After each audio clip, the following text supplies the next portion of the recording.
Per jam ini ya, per jam berapa ini? 19.35 itu tadi saya lihat ada 63 yang sudah kita kita sudah beri AP3.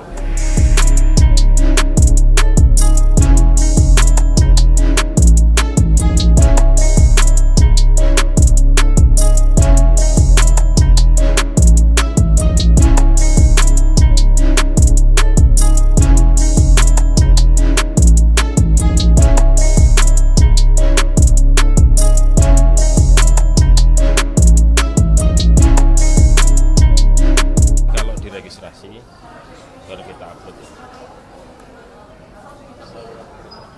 ya. Nanti setelah diregistrasi, kita registrasikan tanggal 25. Setelah itu baru kita upload. Oh enggak, kalau diregistrasi itu berarti permohonan sudah berubah menjadi perkara. Kalau sudah berubah jadi perkara berarti harus disidangkan.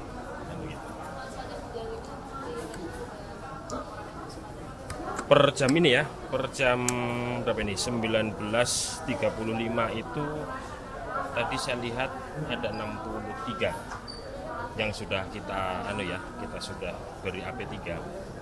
Ada 56 pileg, kemudian ada 5 anggota DPD, 2 pilpres. Nah, ini terus angkanya akan terus bergerak menjelang kita mendekati batas pengajuan.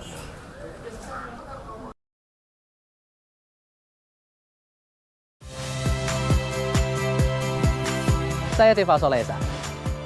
Saksikan program-program Kompas TV melalui siaran digital, pay TV, dan media streaming lainnya. Kompas TV, independen, terpercaya.